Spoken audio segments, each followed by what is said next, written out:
こんにちは。行政書士社会保険労務士の大園です。中小企業経営のちょっといい話ということで動画をお送りをしております。今回は東京都が行っております奨学金返還支援事業についてご紹介をしていきたいと思います。最近は非常にどこの業種においても人手不足が著しく深刻な状況ではありますけれど、特にですね、建設分野、IT 分野、ものづくり分野における技術者が足りないという状況になっております。このような各分野において技術者を確保するため、その支援をするために東京都では奨学金返還支援事業というのを行っておりますので、この内容についてご紹介をしていきたいと思います。今回の概要ですけれど、昨今の人手不足状況と技術者の状況について見ていきたいと思います。そして、この東京都が行っている事業ですけれど、奨学金返金支援事業はどのようなものなのか、そして、奨学金の受給状況について、学生の状況を見ていった上で、この支援事業を利用できる対象事業者について、そして最後に注意点とまとめという形になります。まずは人手不足状況と技術者について見ていきたいと思います。こちらは民間の調査会社が発表しているものになりますけれど、正社員、非正社員の人手不足状況をアンケート調査をしたものになりますけれど、2024年において正社員は 51.7% が不足をしていると回答している。また、非正規社員につきましては 29.5% が不足をしているという状況になっております。正社員につきましては 50% 以上の会社が不足をしているといった状況で高止まりをしているという状況ではありますけれど、一方で就業者の数というのは6781万人ということで過去最高を更新をしている状況で、就業者の数につきましては過去最高にもかかわらず正社員が足りないという状況になっている。就業者が増えている状況としては、女性や高齢者の就業率が上がっているといった状況ではありますので、人口減少による影響というのはこれから本格的に現れてくるというふうに考えております。そしてこのように正社員、非正社員が足りないという状況ではありますけれど、では特に技術者についてはどうか見ていきますと、建設技術者につきましては、令和4年におきましては、27万人、37万人でしたけれど、こちらが20年間横ばいの状況が続いているといった状況。また、IT のエンジニアにつきましては、2030年には最大で79万人が不足をするという予測も出ている状況の中でですね、今後、就業者増えていくかはわかりませんけれど、人口減少の影響で人手不足はどんどん加速をする。そして必要となっている技術者というのの確保はどんどん難しくなっていくといった状況が予測されるかと思います。こういった状況の中で、技術者を確保するための事業として、東京都においては奨学金返還支援事業というのを行っております。この概要はですね、建設、IT、ものづくり分野の技術者の人材の確保と定着を目的として、奨学金の貸与を受けている大学生等が技術者として1年継続雇用して、そして在籍をする。その結果ですね、奨学金返還費用相当の一部を東京都の方でも負担をするというものになっております。では、負担額はどのようなものかと言いますと、企業側で負担をするもの、そして東京都で負担をするもの、この合計額が奨学金を受けている学生の奨学金返金額となっておりますけれど、企業が負担する金額というのは、コースが3つありまして、年間5万円のものと、年間12万円のもの、年間25万円のものと3つのコースありまして、いずれか企業が選んでいただくという形になっております。その結果ですね、学生への奨学金の返金事業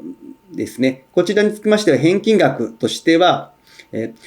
3年間で30万円、もしくは72万円、150万円が奨学金返金の補填をされるという形になっております。もちろんこの事業ですね、企業が負担を必ずしなければいけないわけではなく、登録をした結果、学生が採用できなかったしない場合は、企業の負担は生じないというものになっております。ではですね、こういった奨学金の貸与を受けている大学生等が今現状どのくらいいるのかについて見ていきたいと思います。奨学金の受給状況について見ていきたいと思います。令和6年度ですね、大学卒業予定者というのが 58.4 万人と言われております。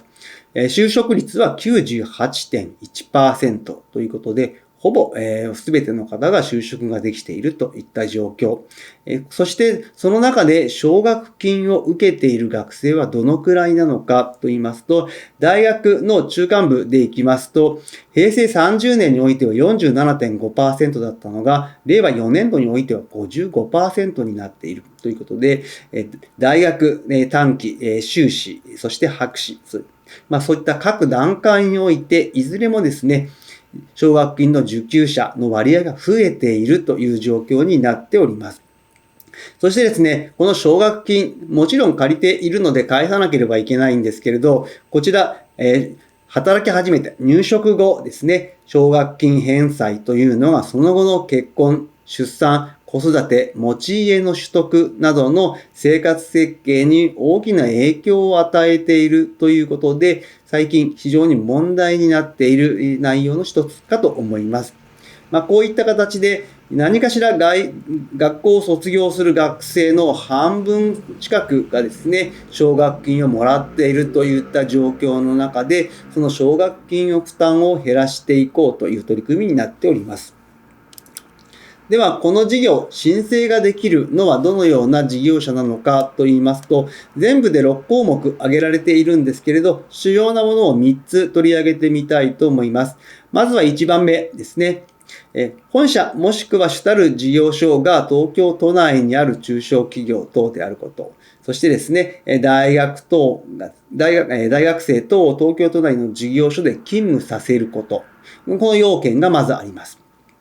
そして、申請事業者の業種ですけれど、建設 IT ものづくりということで、こちらはですね、それぞれに該当をしている技術者、研究者を採用するということになっております。また、企業において就業規則を作成をして、労働基準監督署に届け出を行っていることという要件があります。ただしですね、従業員数が10人未満の事業場においては、就業規則を作成をしている、というところでも、OK ということで、必ずしも届け出までは必要がないという形になっておりますが、これらの要件を満たしていただいて、支援事業の、登録を行うという形になっております。そして、最後に注意点とまとめになりますけれど、この事業の採用人数ですけれど、1年度あたり1社3名までとなっております。こちらは申し込み時に決定をしていただきますので、申し込み後の変更はできないのに注意が必要です。また、この申し込みにつきましては、企業の登録申し込みの受付期間というのが、令和7年12月18日までとなっておりますので、お早めに申し込みをしてほしいと思います。このようにですね、採用することも大事ですけれど、採用した後もですね、積極的な人材育成をして、職業能力を向上させて、条件を改善をしていって、奨学金の返済負担を減らしていってほしいというふうに思います。その結果ですね、さらに就職希望者が増加をするといういい循環を生み出していってほしいと思います。貴重な人材になりますので、長く働けるようにキャリアプランについての相談ですとか、能力開発のための研修なども継続的に行っていってほしいと思います。今日の内容が明日からの経営にちょっとだけ役に立つことを願っております。ご視聴ありがとうございました。それではまた次回。